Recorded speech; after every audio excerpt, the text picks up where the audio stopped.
Yo, what's up, everybody? This is Enzo， 欢迎大家来看我的视频。今天为大家带来的是 Nike Carry 4的实战第一印象测评。大家都知道欧文4代的首发配色是那个鸳鸯配色，叫做 Confetti。我的运气很差，我没有在发售的时候抢到那双鞋，所以我就只能入手这双大货的首发配色。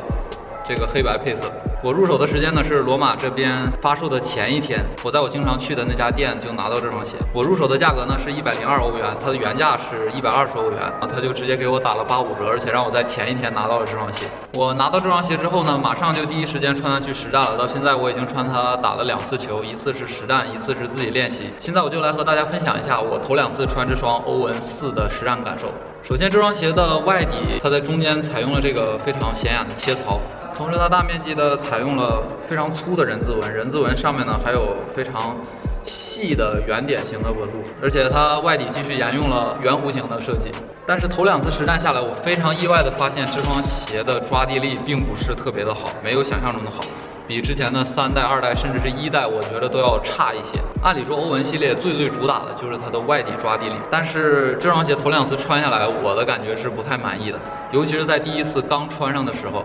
我在变向或者做后撤步的时候，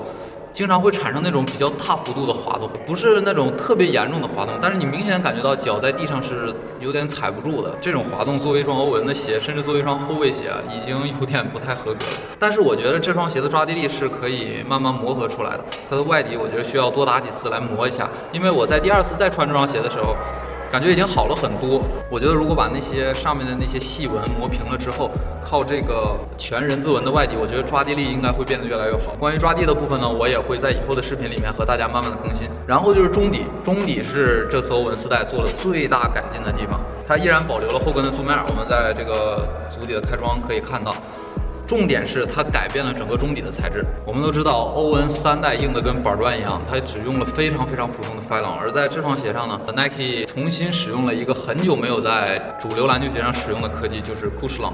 我之前也穿过很多使用过 Cushlon 的球鞋，那已经是很多年前的时候了。我记得第1双我穿的采用 Cushlon 的球鞋是詹姆斯的史杰1，那双鞋是前掌足面，后掌一块 Cushlon。然后呢，就是科比7代的那个高帮中底，就是采用了全 Cushlon 的设计，当时还没有全掌插入式的 Lunarlon 中底。再有就是 Jordan 2010里面那个可替换中底的 Explosive 中底，就是采用了全掌 Cushlon 中底加上全掌 Air Sole 气垫。Cushlon 的特点呢就是比较软，但是回弹不是特别好，有一种软绵绵的感觉。但是Cushlon 的使用呢，总是比最普通最硬的那种 Phylon 要强多了。但是关于这双鞋换了中底填充材料的这一点，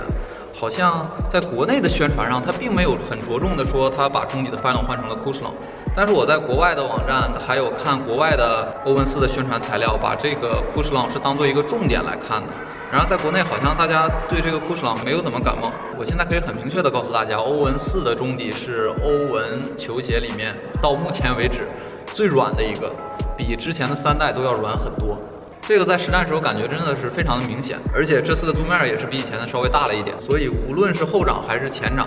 它的缓震性能也得到了很大的提升。但是在前掌地方，我觉得启动性不是特别好，稍微有一点闷闷的感觉。这也是因为这个材质吧，不是特别适合前掌的启动。中底的脚感改进了之后呢，我觉得这双鞋就冲这一点肯定会大卖的，因为之前的欧文鞋它的适用性还是比较小的，适用的面比较窄，很多人是因为它脚感特别硬，包括我自己在内啊。然而这双鞋呢，很明显的更符合大众的口味。然后就是鞋面的包裹性，与3代相比，感觉4代的鞋面更厚实柔软了一点，整体的舒适度是有了一些提高。但是和3代也有一样的问题，就是前掌比较空，而且这个前掌的面料外层采用网布，但是在下面夹了一层 fuse 还有胶水，所以它看起来是柔软的工程网布材料，但实际上它的塑料感还是很强的。但是我实战了2次，到目前为止，我还是觉得这双鞋的包裹性不是特别的好，不是特别的紧致，贴合度也不是特别的高。可能是因为我还没有完全把它穿开的原因吧，因为我觉得前半部分的面料需要一定时间来磨合。到目前为止，这双鞋给我的初次实战体验我还是比较满意的，但是这双鞋的实战感受绝对算不上顶级。现在来看它的优点呢，无非就是弧形的外底